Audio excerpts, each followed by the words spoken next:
Hallo und schön euch in diesem Video dabei zu haben. Wir machen einen Ausflug mit unserem neuen Familienzuwachs. Es fühlt sich richtig cool an. Und ja, vielleicht war es bei euch in den letzten Tagen ja auch so heiß. Also heißt das, wir haben eine Abkühlung nötig. Also kombinieren wir die zwei Dinge. Zum Bus selbst erzählen wir, glaube ich, später noch was. Und zum Import. Und zum Import, denn da gibt es ein bisschen mehr zu erzählen, als wir dachten. Aber jetzt geht es erstmal zur Abkühlung.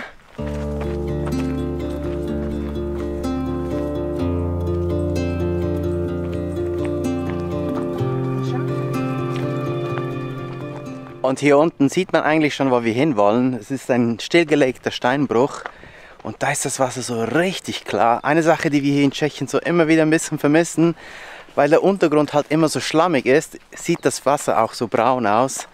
Und das ist in der Schweiz halt schon anders. Das ist ein bisschen anders, ja. Da ist das Wasser klar, türkis. Und hier ist es eben auch türkis. Ja. Also ja, meine Cousine hat den Ort entdeckt und uns empfohlen. Richtig schön. Ja, wir werden auf jeden Fall nicht alleine sein, aber das ist okay. ja.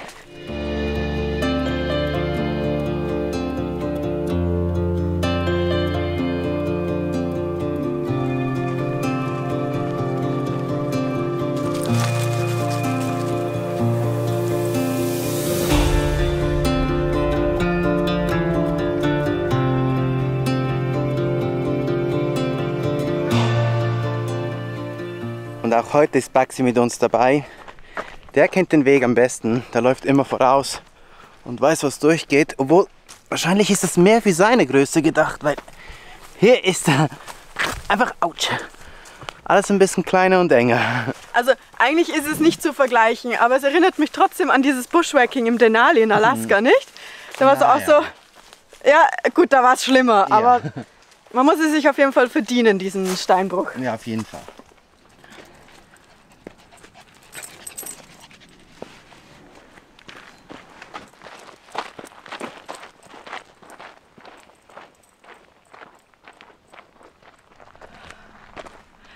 Es ist einfach wirklich wunderschön hier. Ja, ist wirklich schön. Ja, die Farbe. Das ist unglaublich.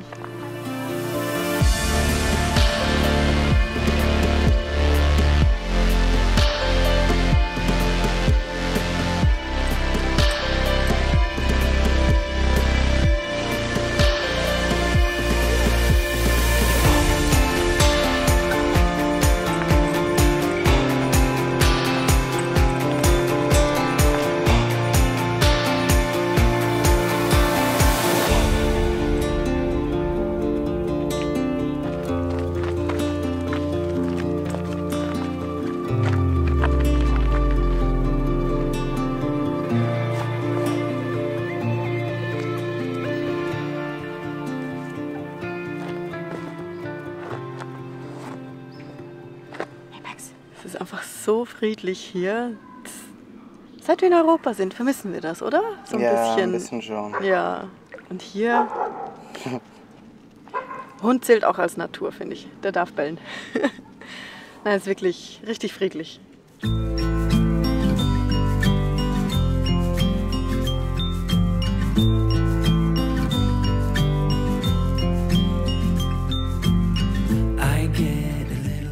Hier am Schatten ist es richtig angenehm, aber man merkt, wie die Sonne langsam aber sicher zu uns rüber wandert. Ja, ich glaube, es ist Zeit, um ins Wasser reinzuspringen, obwohl das Wasser hier auch jedes Mal so kalt ist. Irgendwie sind wir ein bisschen verweichlicht von Zentralamerika, nicht? Ich würde eher sagen, das nennt man erfrischend. Ja. I guess I should have been honest. It breaks in my heart. It's weighing down, baby. I'm like a river that's overflowing. The sooner you know it, the less do we hurt. Let me speak the truth. I know you don't wanna face it. You think it's too late, but I can see past the rain. Won't you let? Es ist gar nicht mal so kalt. Nee, es geht eigentlich. Auch wir Weicheier können länger drin bleiben.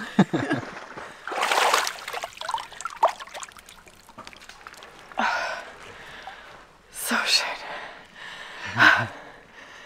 kann mir nicht helfen, aber mich erinnern immer wieder Dinge hier in Europa an unsere Reise. Ja. Also zum Beispiel auch mit dem Wasser. Früher wäre ich nie so lange drin gewesen, jetzt hätte ich ewig drin sein können. Ich glaube, das ist seit dem Surfen in Kalifornien und Mexiko. Ja, allgemein sind wir ein bisschen mehr im Wasser als sonst früher. Ja, man fühlt sich einfach wohler mittlerweile. Vor allem, wenn das Wasser so schön ist. Ja, das ist Wahnsinn.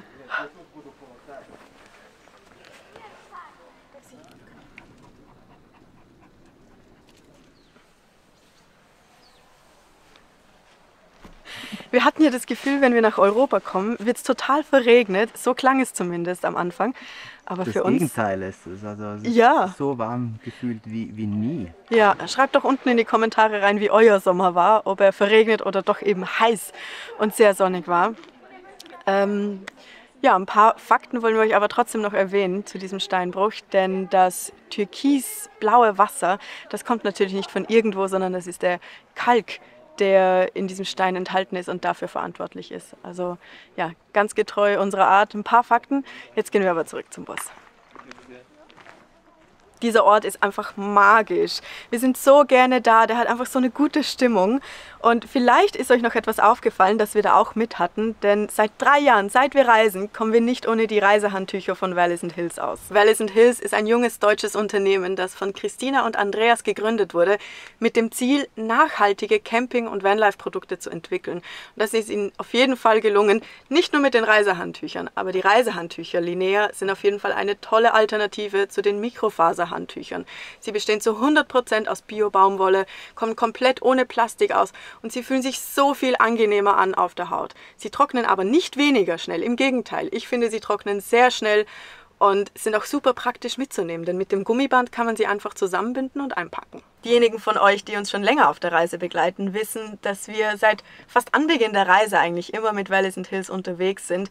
Sie haben nämlich auch viele weitere Produkte, die uns sehr gut gefallen. Sie sind praktisch, sie sind angenehm und was wir auch sehr schätzen ist, dass sie auf faire Lieferketten achten und die Produktion in der EU stattfindet. Wenn die Reisehandtücher Linea auch etwas für euch sind oder ihr auch andere nachhaltige Campingprodukte sucht, schaut unbedingt im Shop von Valleys & Hills vorbei.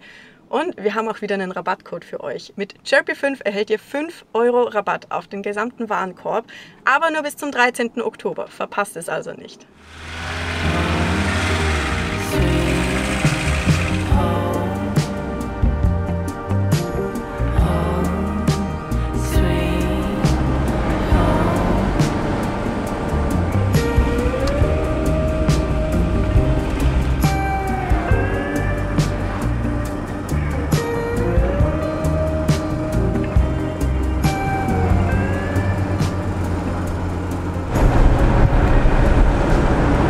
Allgemein ist das Fahren mit dem Synchro ziemlich entspannt, denn ja, man kann nicht schnell fahren und deshalb fahren wir gefühlt auch nie auf der Autobahn, sondern immer nur auf Landstraßen und da gleiten wir so mit dem Verkehr hin und was auch schön zu sehen ist, dass uns ständig Leute zuwinken.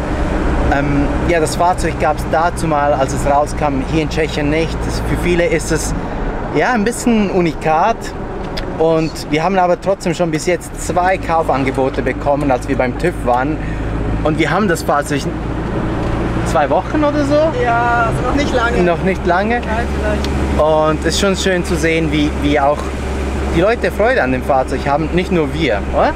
Obwohl, also Roberto hat ja auch sehr viel Freude dran. Ich glaube, dir juckt es schon in den Fingern. Du würdest am liebsten selber fahren. Ja, würde ich am liebsten, ja. Aber Die Jessie will ja auch fahren. Das ist auch okay. Wir müssen beide damit klarkommen.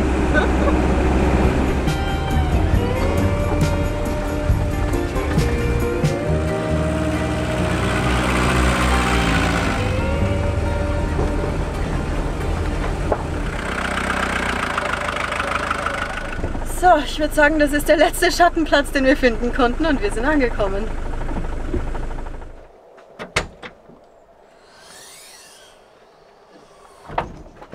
Das konnten wir mit Jimmy nicht machen. Der Sprinter hat vielleicht nicht so eine Heckklappe, aber der hat dafür eine Klimaanlage. Wie gut die funktioniert, ist wieder ein anderes Thema, aber ja, man merkt einfach, im Synchro wird es richtig heiß, wenn man länger unterwegs ist in so einer Hitze. Und darum sind wir auch genau am richtigen Punkt angekommen. Das ist einer unserer Lieblingsplätze hier, einfach weil es so friedlich ist. Hier kommen vielleicht ab und zu ein paar Fischer hin oder ein paar Leute, die den Spot wirklich kennen. Aber ansonsten ist hier einfach Stille, Ruhe. Es ist einfach ein traumhafter Ort und gerade Baxi, der leidet gerade am meisten unter der Hitze. Der kann hier auch ins Wasser reinsehen, nochmal abkühlen. Ist einfach perfekt hier.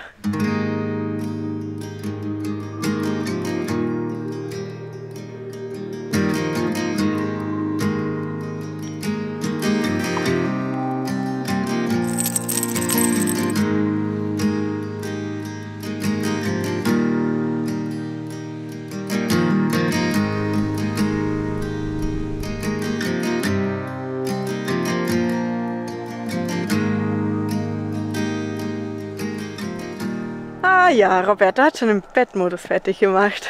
Das sieht natürlich sehr bequem aus. Für ein Provisorium nicht schlecht geworden, oder? Ich würde sagen. Das Beste ist, wir haben das Holz, was wir hier verbaut haben, um diese Unterkonstruktion zu bauen, aus Resten gebaut, die wir noch aus dem Ausbau von Jimmy hatten. Ja. Und ich würde sagen, es ist richtig bequem geworden. Ja. Vor allem halt, dass man die Sitzbank einfach runterklappen kann und dann hat man so ein riesiges Bett. Das ist wirklich riesig. Also das ist größer als im Sprinter. Ja.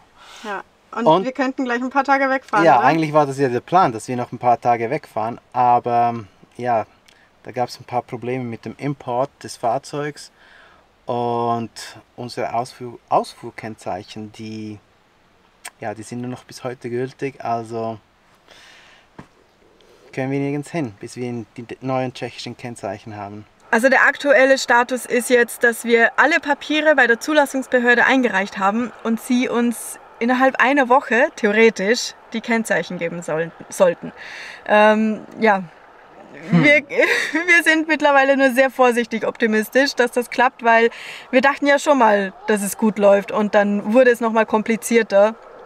Der grundsätzliche Prozess vom Fahrzeugimport nach Tschechien ist ja super einfach. Vor allem aus einem anderen EU-Land. Genau. Und das hatten wir auch schon mit Jimmy. So ist es. Und das war ja einfach, wir gehen zum TÜV, der bestätigt, dass das Fahrzeug mit den Papieren übereinstimmt. Erledigt. Genau, also das war super easy. Jetzt haben wir hier aber ein Fahrzeug, das über 20 Jahre alt ist und das so auch nicht in Tschechien vertrieben wurde. Das hat ja Roberto vorhin schon erwähnt. Ja, das heißt, bei der Fahrzeugidentifizierung mussten sehr viele Daten nachgetragen werden, die im tschechischen System nicht vorhanden waren. Da war zum Beispiel das Thema der Felgen. Der TÜV-Prüfer wusste nicht, wie er es richtig eintragen soll und war deswegen total nervös. Und also er meinte ja sowieso, als er das Fahrzeug das erste Mal sah, war so, wieso bringt ihr so ein altes Auto hier rein? Das stinkt doch nur und so eine alte Kiste. Ja, der war nicht sehr gut gelaunt oder nicht sehr positiv gestimmt auf das Auto. Aber als wir dann zur Zulassungsbehörde gingen, um das zu registrieren und dann erfuhren, dass eben sie auch noch eine erweiterte technische Prüfung haben wollen, weil das Fahrzeug ja so alt ist, sind wir nochmal zum TÜV-Prüfer gegangen, damit er das machen kann. Und da meinte er dann, weil er ja ein bisschen genauer hingeguckt hat, meinte er, dass das Fahrzeug in einem sehr guten Zustand ist. Also er war beeindruckt. Von dem her macht der Bus richtig gut, hat bravourös bestanden, ohne Mängel, ohne gar nichts. Und dann ging es eben nochmal zur Zulassungsstelle und die haben jetzt alle Papiere, obwohl da gab es nochmal eine Komplikation, weil in den deutschen Papieren steht, dass der Bus 8 Sitze hat. Der hat aber nur 6. Er hatte immer nur 6. Der hat auch nicht Verankerungen für 8 Sitze, der ist einfach für 6 Sitze ausgelegt.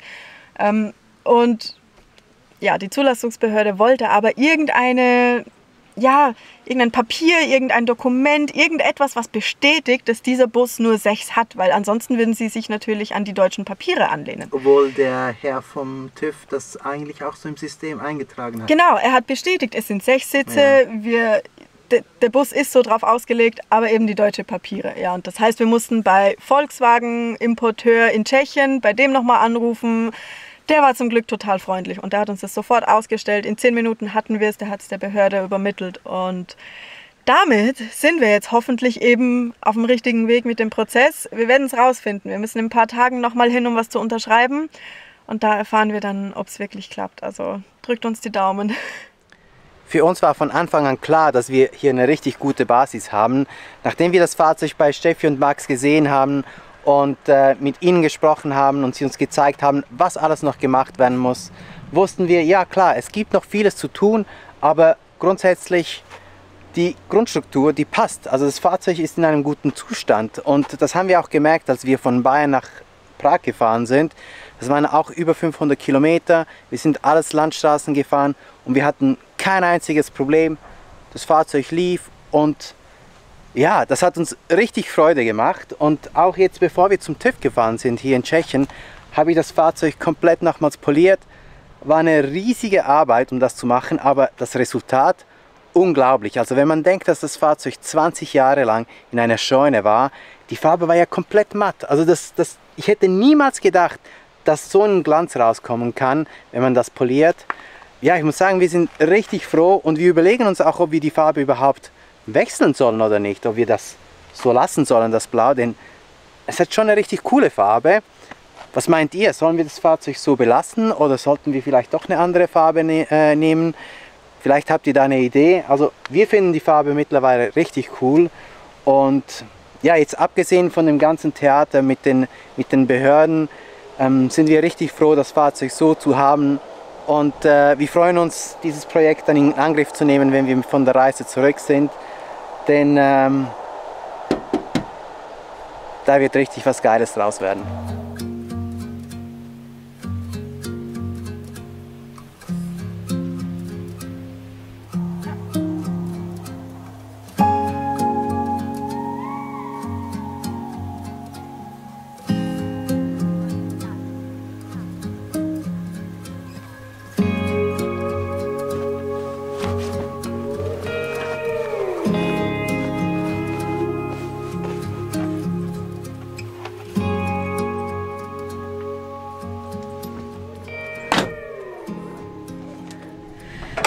Wir sind ja zurzeit nicht ganz so viel unterwegs, wie wir gerne hätten. Wir merken auch langsam die Reiselust, die wieder aufkommt.